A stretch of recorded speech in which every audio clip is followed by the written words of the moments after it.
तिप्तुल आइयो अम्मा शक्ति। आज से आद्य चिंतन का वर्ग मांगे 1302। दिन शुक्रवार तारीख 19 सितंबर 2025। आज हमारे बीच में आदरणीय वागी शर्मा जो एडवोकेट सुप्रीम कोर्ट है। आज आपका जो विषय है वो है पितृपक्ष। पितरों को श्रद्धा पूर्वक स्मरण का पर्व। आप ज्यादा समय ले लेते हुए आदरणीय वागी शर्मा जी से निवेदन करते हैं कि आज का उद्बोधन जारी करें। आदरणीय वागी जी। सभी प्रबुद्धजनों को मेरा बहुत बहुत प्रणाम। और सर्वप्रथम माँ गायत्री का आराधना। ओम भूर्भुवः स्वः तत्सवितुर्वरेण्यं भर्गो देवस्य धीमहि धियो यो न प्रचोदयात्। माँ माँ। और जैसा कि आज पितृ पक्ष में हम पितृ पक्ष जो चल रहा है, इसके दौरान ही जो 15-16 दिन एग्जैक्टली जो कहे गए, उनको हम जिस भावना से और जिस भक्ति भाव से हम सोचते हैं, या जिनका हम एक तरह से इस दौरान अपने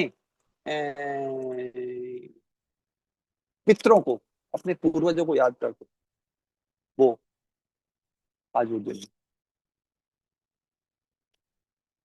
पितृपक्ष की अवधि वो पक्ष है जिसमें हम हिंदू सनातनी लोग अपने पितरों का श्रद्धा पूर्वक स्मरण करते हैं और उनके लिए पिंडदान या अपनी ना भावनाओं को शुद्ध और सात्विक मन से याद करें। इसको हम श्राद्ध पर्व, श्राद्ध, महालय श्राद्ध, पर श्राद्ध आदि नामों से भी कहते हैं। इस दिन सबसे पहले, इन दिनों में बल्कि बड़े सात्विक दिन माने जाते हैं इन दिनों में, क्योंकि इसके बाद हम जो है नवरात्रि की तरफ चलते हैं, वो भी और अति सात्विक दिन माने जाते हैं। तो इन दिनों में सबसे पहले घर को सुबह सुबह हमें साफ सुथरा रखना चाहिए, गंगा जल से या गौमूत्र से इसको शुद्ध करो। और उसके बाद आंगन में स्वच्छ वातावरण में अपने पितरों के लिए सात्विक भोजन बनाना चाहिए। इस भोजन के साथ साथ, बनाने के साथ साथ, हमें ब्राह्मणों को आमंत्रित कर उनको भोजन कराना चाहिए और उसके बाद उन्हें फिर दक्षिणा आदि देकर और दान आदि देकर श्राद्ध में विशेष रूप से तिल, सफेद फूल, दूध, शहद, गंगा जल, वस्त्र और गौ दान आदि का महत्व।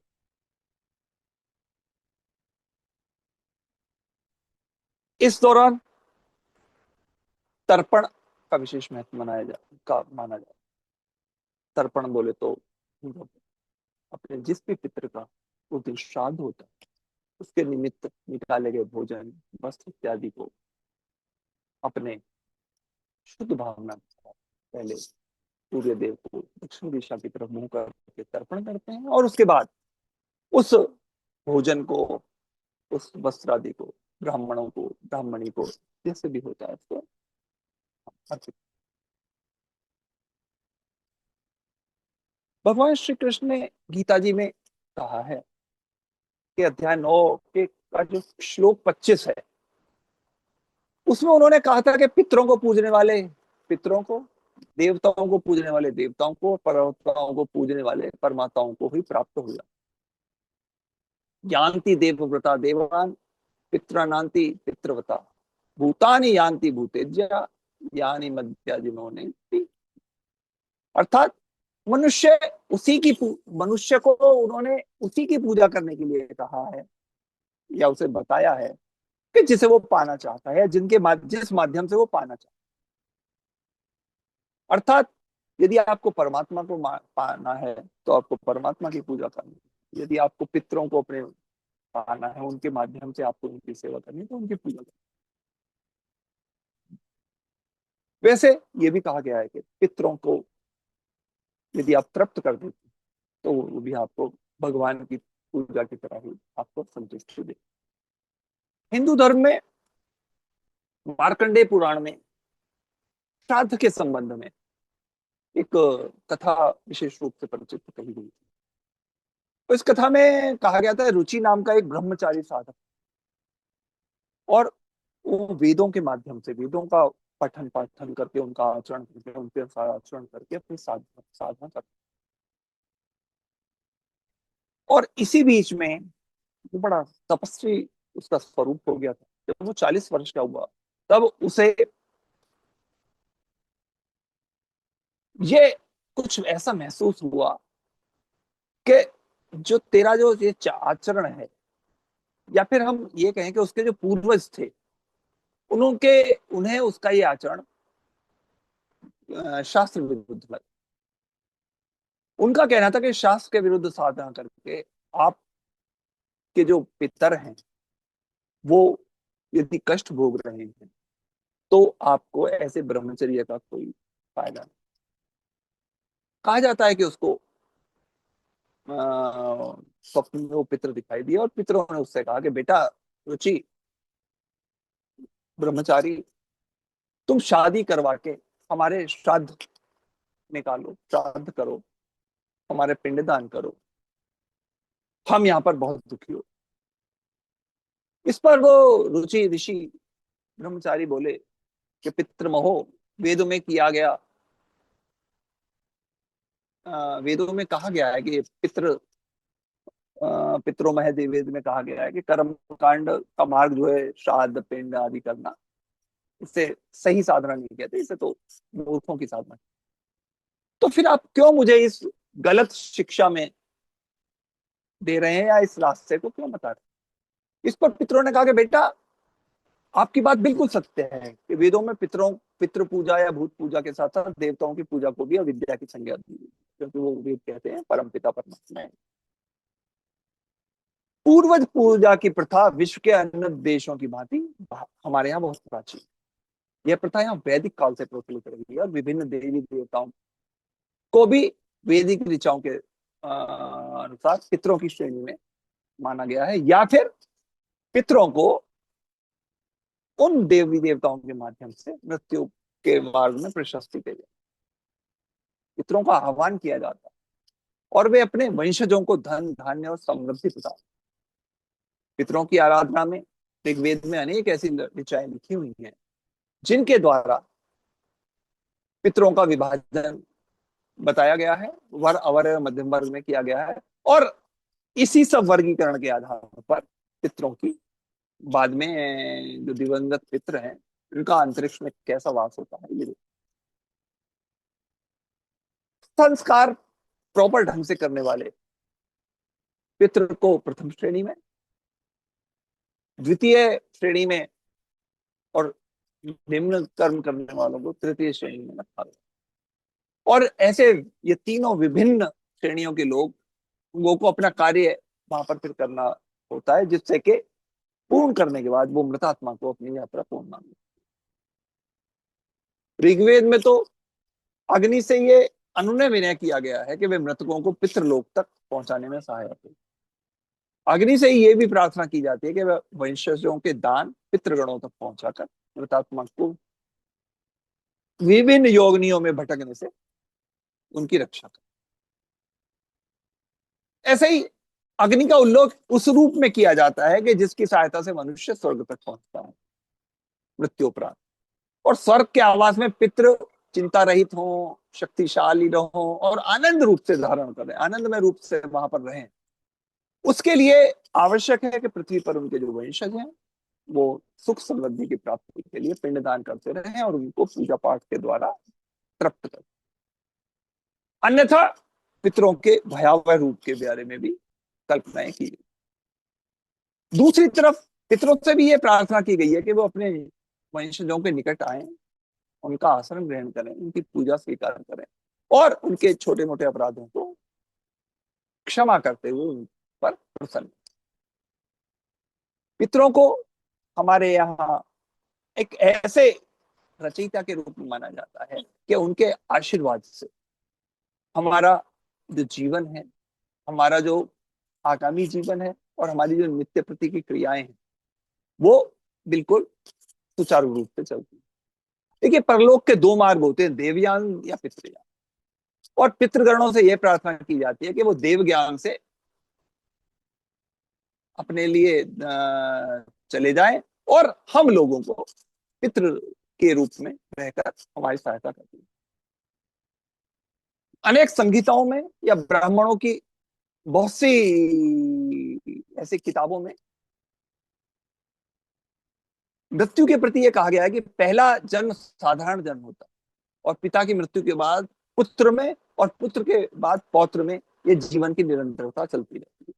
और इसी प्रकार ये जन्म जन्मांतर का रिश्ता आ गया चलता है, क्योंकि मृत्यु के उपरांत जो है पुनर्जन्म तीसरे प्रकार का जन्म माना जाता है। और इसीलिए पितरों के अपने आचरण और उनके जो वंशज हैं उनके द्वारा किए गए विभिन्न पिंडदान, दान और तर्पण आदि से व्यक्ति मृत्युपरांत जाकर सर्वोच्च पद पर प्राप्त कर लेता है। और ये पूजा पाठ या जन कार्य करते हुए यदि हम अपने पितरों को तृप्त रखते हैं तो वो निश्चित रूप से ही आकाश मार्ग से होते हुए स्वर्गलोक की तरफ चले जाते। हालांकि स्मृति और पुराणों में भी आत्म संसरण संबंधी विश्वास पाए जाते हैं, जिनमें ये कहा जाता है कि पितृगण श्राद्ध संस्कारों की महत्ता के लिए मृत्यु के बाद भी इस लोक में विचरण करते रहे। अब देखिए, एक निश्चित मान्यता मानी जाती है कि मृत्यु के पश्चात पितृ कल्याण हेतु पहले 10 दिन का जो दान है बहुत विशेष माना जाता है, और उससे अगले जो 10-11 दिन का जो दान होता है वो भी उसी तरह माना जाता है। और क्योंकि इन्हीं दानों की सहायता से जो मृतात्मा है वो नई काया को धारण करती है और उसके कर्मों की पुनरावृत्ति होती है। हालांकि पितृ पूजा के समान ही जो हमारे वंशज हैं उनके लिए भी पितृ कामना करते हैं, और वंशज जो है अपने पितरों के लिए भी मंगल कामनाएं करते हैं। पहले जो 10 दिन होते हैं मृत्यु के उपरांत के, उनका प्रयोजन मृतकों के लिए आध्यात्म के निर्माण से माना, क्योंकि जब एकादशा हो जाता है जिसे कहते हैं 11वां दिन, उसके बाद जो दान किए जाते हैं वो अगले पहले मासिक दान और फिर वार्षिक दान जो होते हैं बरसी तक के, वो इन संस्कारों की कुल यदि हम माने तो संख्या 16 तक पहुंच जाती है। और श्राद्ध संस्कार के संपन्न होने के बाद माना जाता है कि पहला शरीर नष्ट हो जाता है और जो आत्मा है वो अपने आगामी अनुभवों के लिए नए शरीर का निर्माण कर लेती है। वेदों में, पुराणों में और हमारे हिंदी माइथोलॉजिकल और जो ग्रंथ हैं उनमें श्राद्ध संस्कारों का विशेष है। यदि कोई भी व्यक्ति कर्तव्य परायणता के साथ अपने वंशजों के लिए इनका पालन करता है तो वह निश्चित रूप से न केवल स्वयं संतुष्ट होता है बल्कि उसके पितृ भी उसके इन सब कार्यों से संतुष्ट होते हैं। और इस प्रथा का कोई दार्शनिक आधार नहीं है, इसके लिए आध्यात्मिक आधार भी इसका माना जाता है, क्योंकि आत्मा किसी सूक्ष्म शारीरिक आकार में प्रभावित होती है और इस आकार के माध्यम से ही आत्मा का पुनर्जन्म या पुनर्संस्मरण संभव हो जाता है। असंख्य जन्म जन्मांतरों के बाद आत्मा की पुनरावृत्ति से मुक्ति मिलती है। हालांकि आत्मा का जो ये मार्ग है बदलते रहने का, काया बदलने का, ये पूर्व कर्मों द्वारा निश्चित होता है, लेकिन यदि उसके वंशज अपनी श्राद्ध क्रियाओं से, महात्म्य क्रियाओं से, पूजा पाठ से और तर्पण आदि से उस आत्मा को और तृप्त करते हैं तो उसके जो है जो उसका स्थान है वो अपने आप एक और ऊपर हो जाए। अब देखिए, बौद्ध धर्म में 2 जन्मों के बीच में एक ऐसी अवस्था की कल्पना की जाती है जिसमें आत्मा उस समय एक ऐसे इस पोजीशन में रहती है कि जहां से उसको पीछे वालों से लेना होता है और आगे वाले में अपने जिस स्थान पर उसे जाना है उसके लिए उसके अपने आप को तैयार। पुनर्जन्म में विश्वास हिंदू, बौद्ध और जैन तीनों प्रणालियों में पाया जाता है। हिंदू दर्शन में इसको बहुत अधिक विश्वास दिया जाता है। हालांकि ये चारवाक जो है स्कूल ऑफ थॉट है, वो इन सब चीजों में अपवाद है। अन्यथा सभी चिंतन प्रणालियों में, वर्तमान में पढ़े अनपढ़ सभी हिंदुओं में, श्राद्धों का पूरा उनके ऊपर हमें ध्यान देते हैं और हम उनको मानते हैं। उत्तर भारत में अनेक निजी जातियों में भी मृतकों की मृत्यु के पश्चात और उनको श्राद्ध कर्म के लिए भोजन देने की प्रथा मानी गई है। नेपाल में तो 11वें दिन के बाद मृतकों के संबंधियों के लिए भोजन होता है। यहाँ पर हमारे यहाँ 13 दिन के बाद होता है। और इन सब में जो हमारे दिवंगत पुरखे हैं, उनके लिए एक अलग स्थान पर बैठाकर, अलग अलग स्थान पर साफ सुथरा स्थान तैयार किया जाता है। उस पर ढेरों भेंट और चावल चढ़ाए जाते हैं और उठते बैठते उसको अपने जो हमारे जो पूर्वज हैं, जिसके निमित्त हम आज श्राद्ध कर्म कर रहे हैं, उसको हम याद करें। उत्तर भारत में जैसे जैसे जैसे कहा जाता है कि हर 100 सवा 100 किलोमीटर के बाद या माइल्स के बाद प्रथा बदलती रहती है।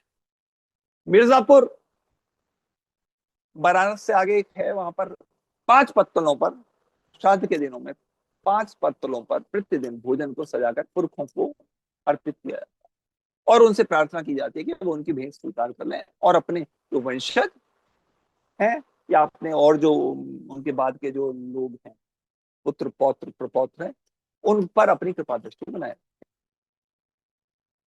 बहुत से लोग इन पितृपक्ष के दिनों में या श्राद्ध के दिनों में अपने दाढ़ी मूछ बाल मुंडवाकर उनको अपने पूर्वजों को भेंट कर देते हैं और इस तरह से अपने आप को उनको अपनी भावनाओं से अवगत। उड़ीसा में अलग है, हिमालय में अलग है और अलग अलग। गया बिहार में एक स्थान है और ऐसे कई स्थान हैं जहां पर ऐसे अवसरों पर भोजन करने के लिए ब्राह्मणों को का एक विशेष वर्ग बनाया गया। अब देखिए, श्राद्ध कर्म या फिर मृत मृत्यु भोज, इसको कराने के लिए कुछ ऐसे भी बातें की जाती हैं कि जिनमें हम इन सब चीजों से अलग रहे। पूरे भारत में अश्विन मास में विशेष दिनों में हम ये ऐसा पखवाड़ा मनाते हैं कि इन दिनों हम अपने आप को शुद्ध भी रखते हैं और अपने आप को ऐसे माहौल में रखते हैं कि जिससे कि हमारे पितरों को हमारे इस आचार विचार से, व्यवहार से कोई कष्ट नहीं। पितृपक्ष के दौरान तामसिक भोजन जैसे कि मांस मछली प्याज लहसुन और शराब आदि का सेवन ना करने की सलाह दी जाती है।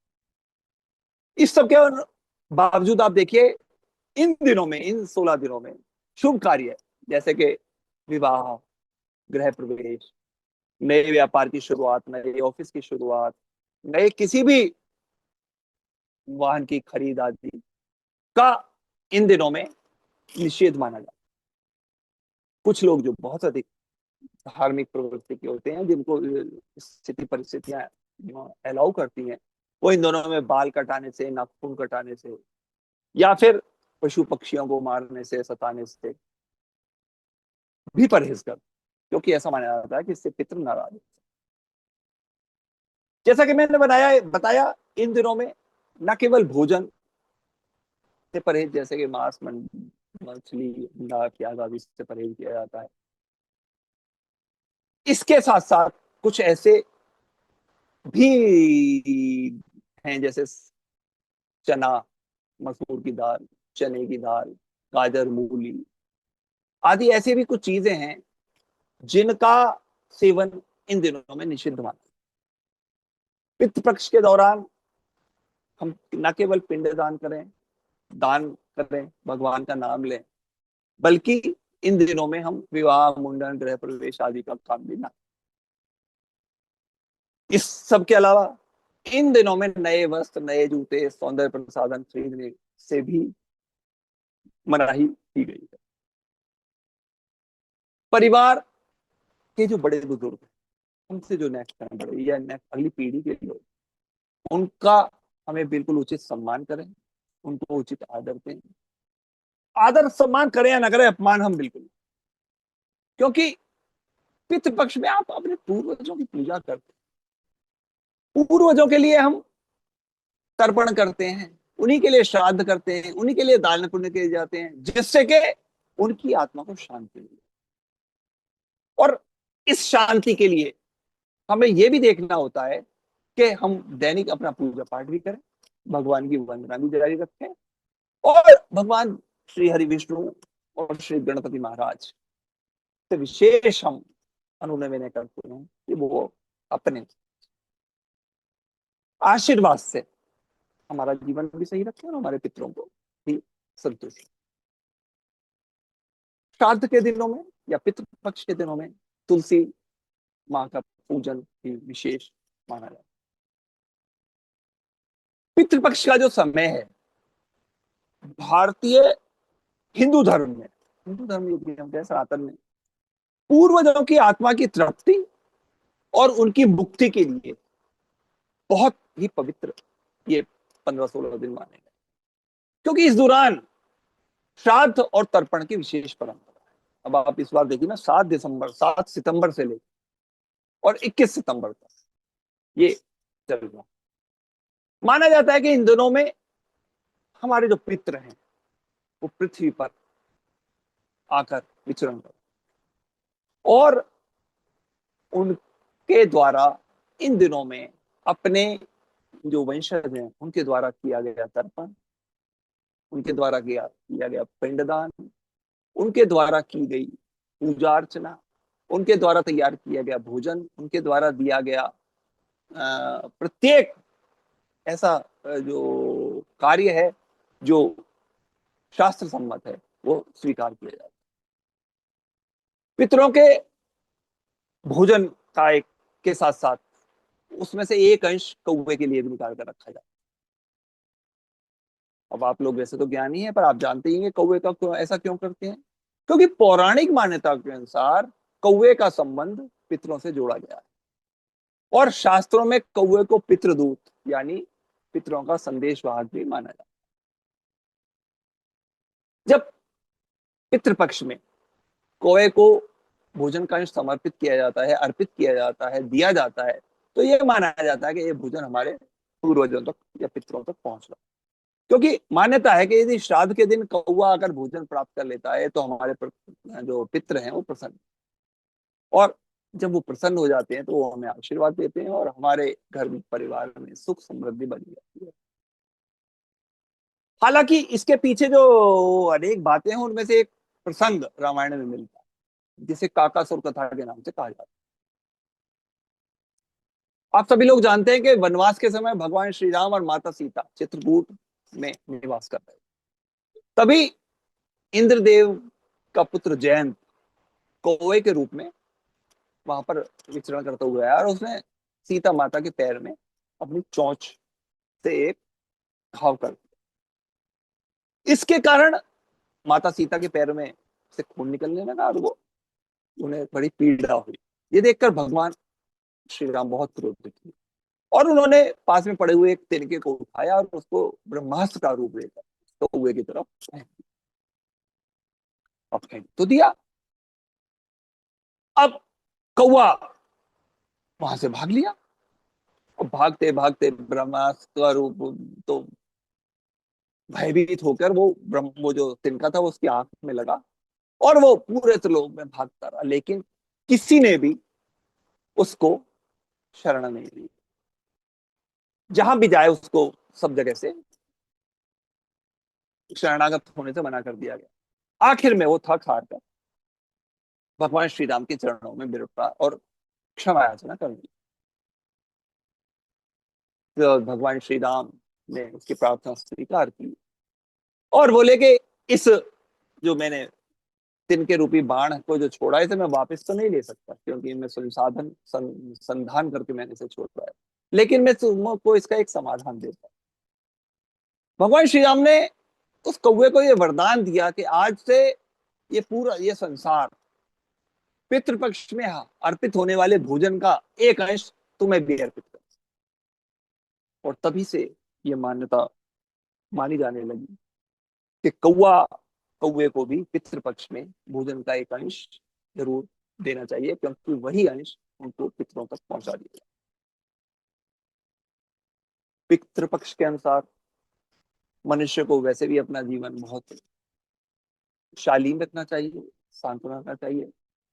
इस दौरान ब्रह्मचर्य का पालन करना चाहिए और पितरों की शांति के लिए, उनके प्रति सम्मान व्यक्त करने के लिए आदमी को मानसिक और शारीरिक रूप से शुद्ध रूप से रहना चाहिए और उनका पालन करना। हालांकि ये भी कहा जाता है कि यदि इस दौरान किसी बालक का जन्म होता है, यदि किसी बच्चे का जन्म पितृपक्ष में होता है, तो ये माना जाता है कि उस पर ये बच्चा बहुत विलक्षण है, विशेष है, क्योंकि उस पर पितरों की कृपा बनी होती है और ऐसा बच्चा घर में सौभाग्य की वृद्धि करे। ऐसे में इन बच्चों के आगमन से घर में खुशियों का भी आगमन होता है और उस बच्चे विशेष को किसी कुल के पूर्वज के रूप में देखा जाता है। अब एक बात और जो इंपॉर्टेंट है,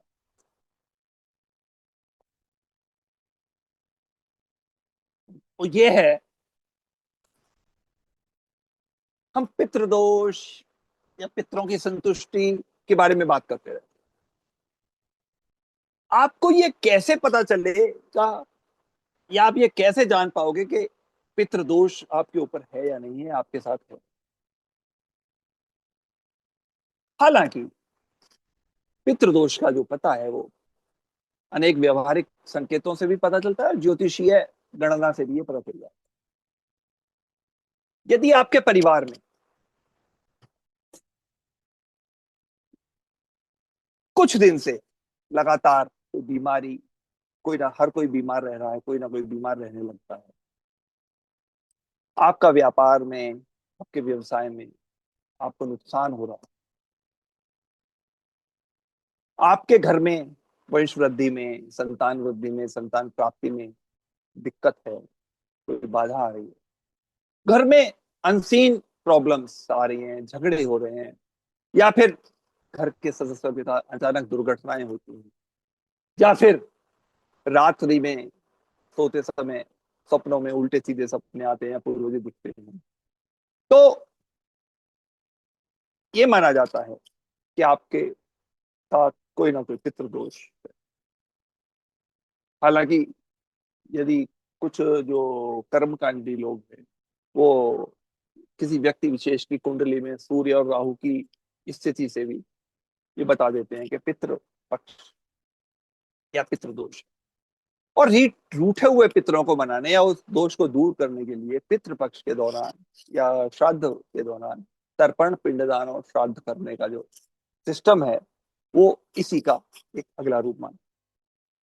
पितरों के नाम से ब्राह्मणों को भोजन करा, जरूरतमंदों को दान दें, श्रीमद् भागवत गीता, भागवत का, रामायण का पाठ, और पितृपक्ष के पूरे दो समय में, जैसा कि मैंने आपको बताया, सात्विक आचरण, घर को साफ सुथरा रखें, प्रतिदिन रात शाम को दक्षिण दिशा में दीपक जलाएं, प्रतिदिन सुबह उठकर सूर्य देव को जल अर्पित करें।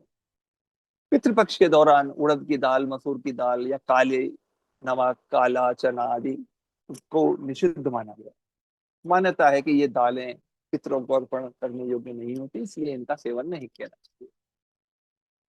कुछ लोग तो पितृपक्ष के दौरान बाल कटवाने, शेविंग करने, बाल धोने आदि बातों पर भी को भी अवॉइड करने का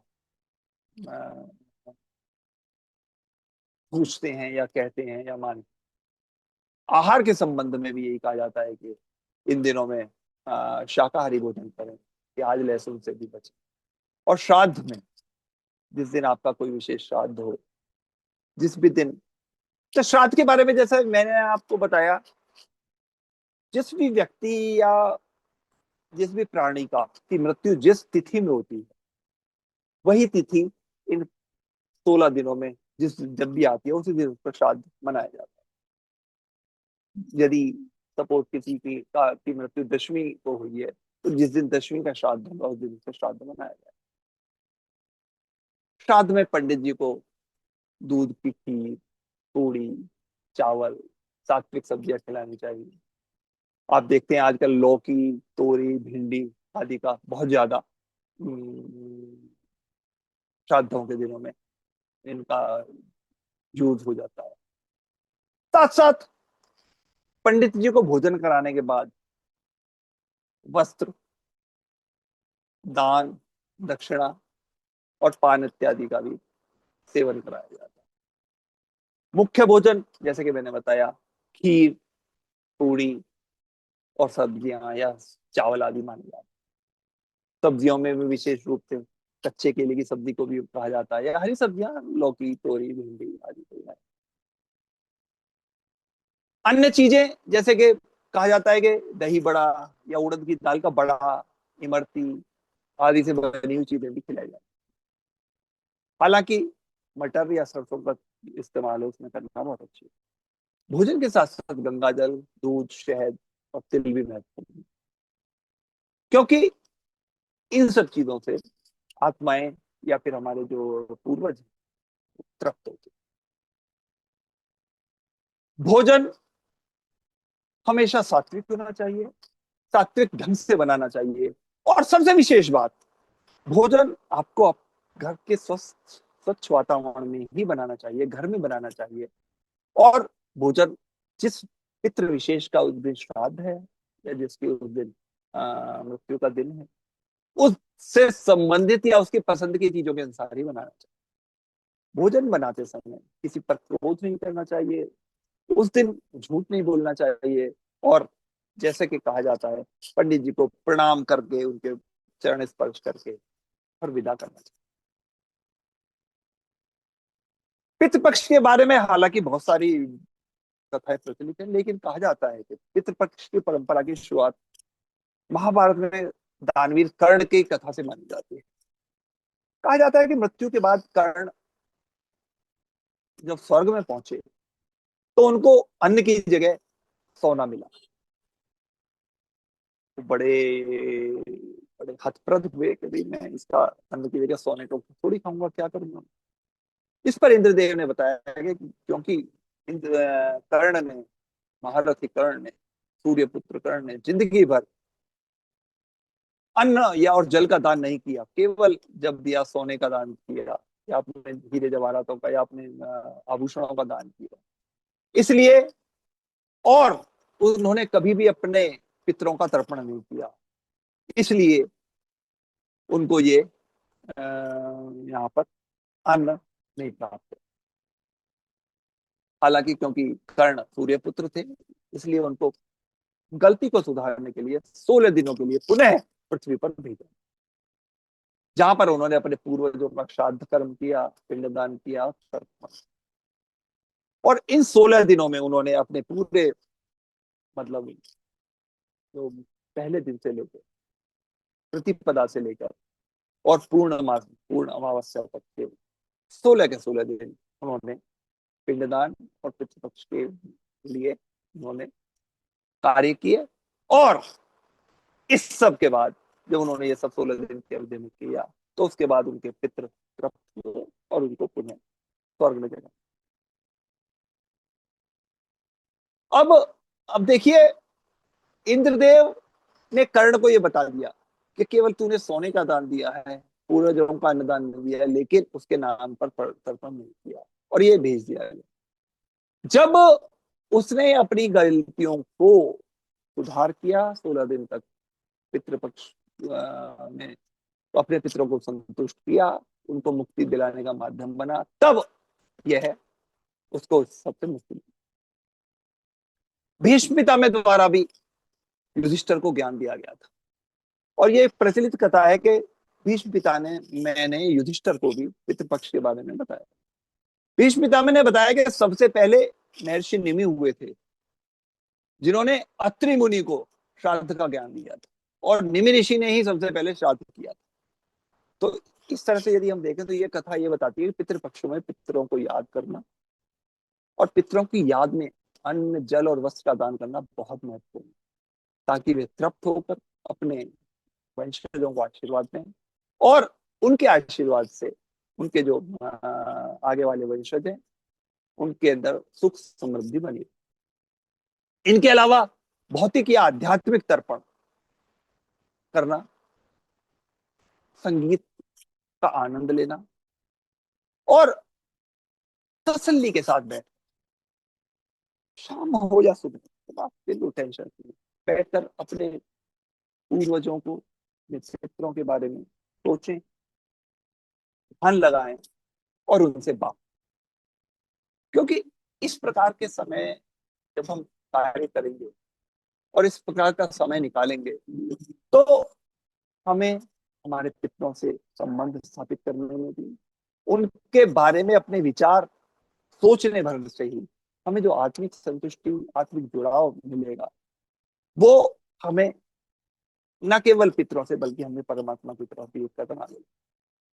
आप पितृपक्ष में मंदिर जाएं, देवी देवताओं की पूजा करें, क्योंकि पितृपक्ष में ऐसे कोई भी मनाही नहीं है कि आप वहीं जाते, आप मंदिर में जाएं, भगवान की मूर्ति के सामने बैठे और आराम से बैठकर वहां पर उनका नाम लो। क्योंकि श्राद्ध पक्ष का यदि हम दूसरी तरह से देखें, एब्रप्टली देखें, तो मनुष्य के ऊपर पितरों के बहुत से ऋण होते हैं, और जिन ऋणों का वो उतारने का जो ड्यूटी है वो संतान की होती है, और संतान इन सब ऋणों को श्राद्ध और तर्पण करके चुका सकती है। जैसा कि मैंने ऊपर कहा, श्राद्ध या तर्पण का यदि संतान द्वारा पालन नहीं किया जा सकता तो उसके लिए कई बार कुल की उन्नति रुक जाती है, अनसीन प्रॉब्लम्स आ जाती हैं, इसलिए ये काम को कर देना चाहिए। हालांकि ये भी कहा जाता है कि श्राद्ध प्रॉपर वे में श्राद्ध करने से या इस पीरियड में अपने जीवन की क्रिया को सही रखने से पितरों को मोक्ष की प्राप्ति होती है और वो प्रसन्न होकर अपनी संतानों को आशीर्वाद देते हैं। आत्माएं पितृलोक से पृथ्वी पर जब अपने वंशजों के यहाँ आती हैं और जब वो तृप्त हो जाती है, तो उसके बाद जब वो वापस अपने लोक में चली जाती है, तो उसके बाद जब वो तृप्त हो जाती है, संतुष्ट हो जाती है, तो हो सकता है फिर उसके बाद फिर वो वहीं वास करती है, और उसके बाद उनके वंशजों के ऊपर उनकी पूरा कृपा रहती है और उनके वंशज भी पूरी तरह तृप्त रहते हैं। अब जैसा कि मैंने आपको बताया, पितृपक्ष में आप क्या करें, क्योंकि यह 16 दिन का एक अनुष्ठान होता है। जिस तिथि को आपके पूर्वज का निधन हुआ है, आपको उनका श्राद्ध उसी दिन, जैसे मैंने बताया, जिनका द्वितीया को, तृतीया को, चतुर्थी को, पंचमी, षष्ठी, सप्तमी, अष्टमी, नवमी, दशमी, एकादशी, द्वादशी, त्रयोदशी, चतुर्दशी या फिर पूर्णमासी को हुआ है, तो आप उसी दिन उनका श्राद्ध करें, उनके रुचि का भोजन कराएं और उसी के हिसाब से उनका पिंडदान करें, तर्पण करें, और ब्राह्मण या ब्राह्मणी को, यदि महिला का किसी का श्राद्ध है तो ब्राह्मणी को बुलाए घर पे और उसको भोजन करें। तर्पण में काले तिल, जौ और जल से पितरों को अर्घ दिया जाता है, और यह क्रिया आपको हर दिन करनी है। और इस दिन बेस्ट तो यही है कि आप श्राद्ध के दिन किसी ब्राह्मण को भोजन करें। यदि ब्राह्मण किसी कारण से उपलब्ध ना हो तो आप किसी भी जरूरतमंद व्यक्ति को या गाय को भोजन दे सकते हैं, क्योंकि पितृपक्ष के दौरान दान का बहुत, दान के रूप में आप अन्न, वस्त्र, जूता या आवश्यक वस्तुएं भी दे सकते हैं, क्योंकि इन्हीं सब चीजों से, यदि और कुछ भी आप नहीं कर सकते तो बेस्ट है किसी गौशाला में जाएं, हरा चारा गायों को दे दें, बछियाओं को दें, और उनको पितृपक्ष में ये काम आवश्यक है। इस दौरान घर में आपको अपना वातावरण बिल्कुल सात्विक रखना, ये बहुत इंपॉर्टेंट है, क्योंकि घर का वातावरण सात्विक रखने से और घर में साफ सफाई, भगवान का ध्यान, नाम रखने से जो वहां का ऑरा क्रिएट होगा। उसमें पितृपक्ष के या जो आपके पितृ हैं, यदि वो इस समय विचरण करेंगे तो वो निश्चित रूप से वो संतुष्ट भी होंगे और उनका वो तृप्ति भी होगी। इस तृप्ति के साथ साथ जब वो तृप्त हो जाएंगे तो वो न केवल स्वयं तृप्त होंगे बल्कि जो उनके वंशज हैं, उनके वंशधर हैं, वो सब भी तृप्त होकर आपको आशीर्वाद देंगे और आपका जीवन जो है बहुत अच्छा चलता है। जैसा कि बताया मैंने आपको, पितृपक्ष के दौरान आपको न केवल सात्विक आचरण करना है बल्कि भोजन में भी विशेष रूप से आपको तामसिक भोजन ना करके विशुद्ध भोजन करें। किसी भी इन दौरान ऐसा किसी भी शुभ काम के लिए का आरंभ ना करें, चाहे वो विवाह इत्यादि की बात हो, चाहे वो नामकरण की बात हो, चाहे वो मुंडन हो, गृह प्रवेश हो या नया व्यवसाय आदि हो। ऐसे शुभ कामों को आरंभ नहीं करना चाहिए। नई चीजों को, नए कपड़ों को, नए गहनों को, नई कार को, नई वस्तु को, स्कूटर, मोटरसाइकिल, घोड़ा, गाड़ी, वाहन, मकान, दुकान, इनको भी खरीदने से बचना चाहिए। पितृपक्ष के दौरान यदि संभव हो तो आपको बाल और नाखून आदि नहीं काटना। भोजन में आपको शराब आदि का तो कोई जिक्र ही नहीं। आपको कोशिश कर रहे हैं कि मांसाहार और शराब के साथ साथ लहसुन, प्याज या इस तरह की जो तामसिक चीजें हैं उनको भी नहीं उपयोग में लाना चाहिए। घर में किसी से भी बहस ना करें और आत्मिक शांति के लिए घर में। इस दौरान आई हुई आत्माएं यदि आपके आचरण से तृप्त होकर जाएंगी तो वो निश्चित रूप से आपको आशीष देंगी और आपका जीवन सही। इस संबंध में एक और कथा जो मानी जाती है वो ये मानी जाती है कि किसी स्थान पर जोगी और भोगी नाम के दो भाई रहा करते और उन्होंने कभी भी अपने पितृपक्ष में श्राद्ध किसी का नहीं किया, जिससे कि जो उनके पितृ थे वो भूखे रह रहे थे। बाद में हुआ क्या, भोगे के घर में किसी तरह से धन की भरमार थी, वो अमीर था और उसने ऐसा किया कि भाई जिससे कि वो चलता रहा। उसके पास धन की जमी कमी तो नहीं थी, लेकिन उसकी पत्नी को बहुत घमंड था। जबकि जो दूसरा भाई था उसकी पत्नी सुशील थी। जब पितृपक्ष आया तो जो बेचारा गरीब था उसमें की पत्नी ने कहा कि भाई श्राद्ध कर लिया जाए, लेकिन उसके पास तो घर में भोजन पकाने के लिए पर्याप्त भोजन ही नहीं था। जबकि जो दूसरी थी, भोग जोगी थी, वो उसने अपने घर में सब कुछ होते के बावजूद भी इस तरह का कोई आयोजन नहीं किया। पितर जब पहले जोगी के घर गए फिर भोगी के घर गए तो उन्हें वहां पर कहीं कुछ भोजन नहीं मिला, तो वो वहां से भूखे ही चले गए। सिर्फ शाम होने पर वो घूमते रहे तो वो वापस फिर वो जो पुराना गरीब था भोगी उसके बच्चों के पास पहुंचे। तो पितरों ने देखा कि वहां पर बच्चे भी भूखे घूम रहे हैं और बच्चों ने जब माँ से कहा जाके कि माँ माँ हमें कुछ भूख लग रही है, तो माँ ने कहा कि जाओ वहां बाहर जो वो है आंगन में, उसमें एक हौदी है, हौदी में जो रखा है उसे उठा के खा लो। जब वो बच्चे भागकर वहां गए तो देखा हौदी में सोने की मोहरें से भरी पड़ी थी। अब ये बात जैसे ही उस बच्चों ने अपनी माँ को आगे बताई तो वो भी भागी भागी भागी एकदम वहां गई और उसके बाद फिर उसने तुरंत जाकर उन सब से पितृपक्ष के दौरान ही बाजार से सामान वामान लाया और घर में वातावरण तैयार करके ब्राह्मणों को बुलाया और भोजन कराया, श्राद्ध किया। इससे पितृ बड़े प्रसन्न। तो इस कथा के पीछे महत्व ये है कि पितृपक्ष के दौरान हमें अपने पूर्वजों को याद जरूर करना चाहिए, श्रद्धा पूर्वक उनका श्राद्ध करना चाहिए, श्राद्ध पूर्वक उनका नमन करना चाहिए। क्योंकि यदि हम ये सब करेंगे तो आप तय मानिए हमारे पूर्वज प्रसन्न होंगे। और जब हमारे पूर्वज प्रसन्न होंगे या हमारे ये जो पितृपक्ष के दौरान की हुई हमारी गतिविधियों से, हमारे कार्यकलापों से, हमारे पूजा अर्चन से, हमारे तर्पण आदि से वो तृप्त होंगे तो उनका आशीर्वाद हमें मिलेगा और हमारा आगे का जीवन जो बिल्कुल बढ़िया चलेगा। और इस कथा के पीछे एक असली जो मंशा है वो ये भी है कि कर्मों का सही फल मिलता है। क्योंकि जिन लोगों ने कर्म सही किए उन्हें उसका फल जरूर मिला, चाहे वो भोगी हो, चाहे वो कर्ण हो, चाहे वो युधिष्ठिर हो, चाहे वो हमारे महात्मा भीष्म हो। तो इन सब के बीच बीच में हमें केवल और केवल यही बात का हमें ध्यान रखना है कि हम इन पितृपक्ष के जो विशेष दिन, इनमें हम अपने जीवन यापन, जीवन शैली को इस तरह का रखें कि इस अवधि में श्रद्धा पूर्वक अपने पितरों का स्मरण करें, उनके लिए पिंडदान करें, और तसल्ली के साथ जिस भी पितर का उस दिन श्राद्ध हो, उस दिन घर में आराम से शुद्ध सात्विक वातावरण में बैठे, पंडित जी को बुलाएं, उस व्यक्ति विशेष जिसका श्राद्ध है उसके निमित्त बनाए गए भोजन को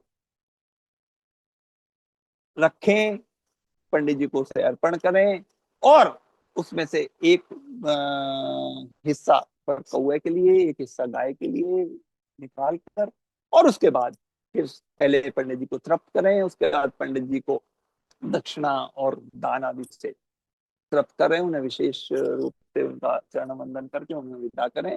क्योंकि इन 15 दिनों के दौरान किए गए हमारे जितने भी कर्म हैं, जितने भी हमारे कार्यकलाप हैं, वो हमारे पितृ देखते रहते हैं।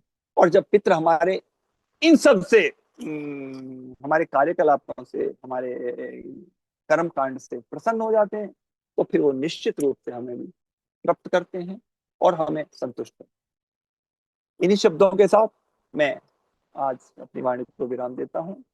और एक और विशेष बात, जैसे कि अब हम आज बैठे हुए हैं, आज 19 तारीख, और कल हमारे पंडित श्री राम शर्मा आचार्य जी का हम जन्मदिन मनाएंगे।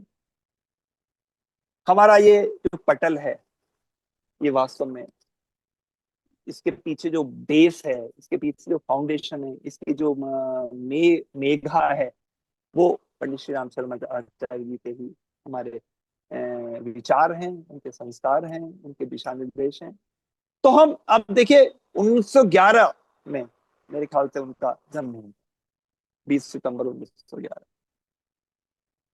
वो कितने, और हमारे गुरुजी भी हैं हमारे, कई बार हमारे यहाँ पिताजी हमारे बहुत इस मामले में कहते थे, बोले हिंदू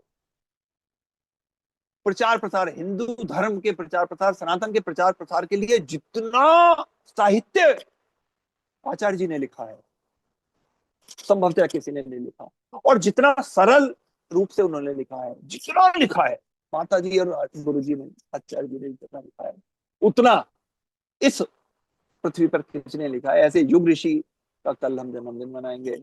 इन्हीं शब्दों के साथ आप सभी का बहुत बहुत आभार। हरिओम। बहुत बहुत धन्यवाद आदरणीय बागीश्वर शर्मा जी। हमेशा की बात ही, कोई विषय आपको दे दिया जाए उस पर एक्सटेम्पोर आप बोलते हैं।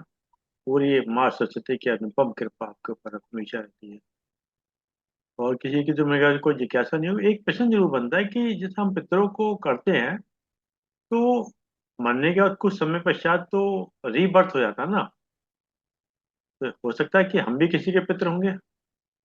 सही बात है, सही बात है। अभी हम्म। पीछे शायद आप अभी किसी ने ना व्हाट्सएप पे सर, एक किसी ने जोक डाला, मतलब अब व्हाट्सएप पे तो आपको बताइए आजकल हर तरह के, उसने कहा यार सुबह सुबह जब मैं उठा तो मेरा पेट बिल्कुल भरा हुआ आता है, हो सकता है, लगता है मेरे किसी पुराने वंशज ने, पिछले जन्म वाले ने आज सुबह सुबह मेरा श्राद्ध करा है। हम्म। तो ये तो बात खैर मजाक की, पर लेकिन बात ये बात सही है सर। लेकिन कुछ समय तक हम्म। कहा जाता है पूरा पुनर्जन्म तो हो गया, लेकिन हो सकता है कुछ लोगों का पुनर्जन्म ना होता हो, हम्म। जिनको तृप्ति मिल गई हो या जिन्हें मुक्ति मिल जाती है। ये भी तो नहीं, हम ये मानते बिल्कुल हैं ना। बिल्कुल आप सही कह रहे हैं कि अगर जिन लोगों का नहीं होता, वो तर्पण के माध्यम से, हमारे यहाँ तर्पण होता है, जी जी उसके जी पश्चात से वो बड़ी मुक्ति बोलते हैं। बहुत से लोग हमारे गया जैसे जाते हैं ना, गया के अंदर जी विशेष जी रूप जी से, जी जी। तो वो भी उससे पिंडदान भी। करने के लिए। और जो आपने कहा ना कि जैसे कोई बीमार है, या कोई व्यापार में हानि है, या कोई और दोष है, उन हाँ, दोषों कई के बार निवारण कई के बार लिए भी। सर वो जिसे कहते हैं अनसीन प्रॉब्लम, हम्म। आदमी ये सोचता है यार ये क्यों हो रहा है मेरे साथ, आपका जिंदगी सही चल रही है, उस पर पता नहीं क्या तो बहुत से लोगों को पता चला सब कुछ ठीक है, डॉक्टर कह रहे हैं मियाँ बीवी बिल्कुल ठीक है, तो कोई वंश वृद्धि नहीं हो रही, और जबकि दोनों फिट है, कहीं ना कोई दिक्कत आ रही है। और उसके बाद हम देखते हैं कि कुछ ना कुछ ऐसा कोई उपक्रम होता है, तो ईश्वर की कृपा होती है और सब कुछ नॉर्मल हो जाता है। आदमी चलते चलते बीमार हो जाता है। आप देखिए ना, जिसका कभी रुमाल भी नहीं हुआ और पता चला उसको धनहानि हो गई, अच्छा खासा व्यापार चल रहा था, ठप हो गया।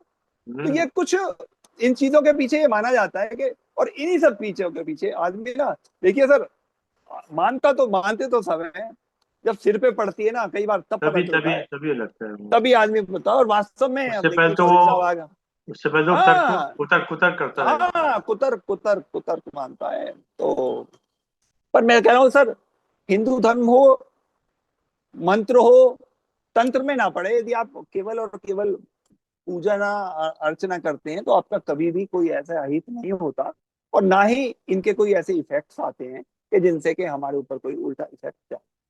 जी। चलिए आदरणीय शेखी साहब, धन्यवाद तो सब दीजिएगा। वीएन चौधरी साहब भी आ गए हैं, दर्शन हो रहे हैं, प्रणाम करता हूँ। प्रणाम प्रणाम प्रणाम। बहुत अच्छा आपने कहा आज, एकदम सामयिक। बहुत बहुत प्रणाम। आदरणीय शेखी साहब। सर्वप्रथम धन्यवाद आदरणीय अरुण शर्मा जी। आपका जो मंच संचालन होता है जिसकी वजह से हमें स्वास्थ्य चिंतन की कक्षा में लाभान्वित होते हैं। आज का वक्ता आज के वक्ता श्री वागीश शर्मा जी ने पितृपक्ष के बारे में बहुत विवरण दिया, बहुत डिटेल्ड में हमें बताया, और बहुत जो धारणाएं पीछे लगी हुई हैं इसके पीछे उनसे अवगत कराया, अपने विचार साझे किए। ये बिल्कुल सच्चाई है, जो जो उन्होंने बताया है ये जीवन के अंदर घटित होता है, और इसीलिए उन्होंने ये सारे अपने विचार दिए हैं। और हमें बहुत खुशी है, हमें लाभ भी हुआ है आपके विचारों से। और ये आपकी महानता है कि आपको कोई भी विषय दिया जाए तो एक्सटेम्पोर बोलते हैं आप, इसमें कोई दो राय वाली बात ही नहीं है। और बहुत खुशी की बात है कि ये क्वालिटी हर इंसान के अंदर नहीं होती। आपका बहुत बहुत धन्यवाद आज के वक्तव्य के लिए। आपका अनेकों अनेक धन्यवाद, बहुत बहुत धन्यवाद सर। बहुत बहुत धन्यवाद आदरणीय शेखी साहब, बहुत बहुत धन्यवाद आदरणीय वागीश भाई, आपने समय निकाल समय दिए ना। हम आपके आभारी हैं। जूम के लोग का विशेष रूप से धन्यवाद कि आपने समय निकाल समय दिया। और जैसा कि एक विचार के साथ और तीन बारों के साथ अपनी बात को समाप्त करते हैं, आज का विचार बहुत छोटा सा है। इंसान के गुण और गुनाह दोनों की कीमत होती है। जी सर। इंसान के गुण और गुनाह दोनों की कीमत होती है। अंतर सिर्फ इतना है कि गुण की कीमत मिलती है। जी जी। अंतर सिर्फ इतना है कि गुण की कीमत मिलती है और गुनाह की कीमत चुकानी पड़ती है। बहुत बढ़िया। बहुत बढ़िया। सटीक सटीक सटीक, जिंदाबाद। आइए तीन बारों का उच्चारण करते हैं। ओ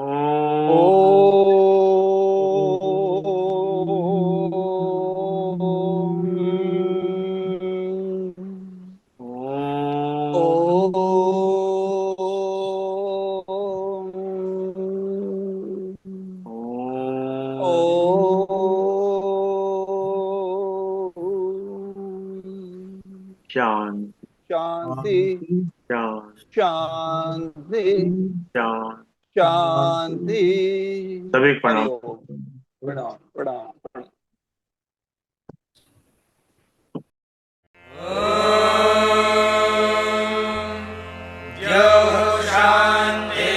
शान्तिरन्तरिक्षं शान्तिः पृथिवी शान्तिरापः शान्तिरोषधयः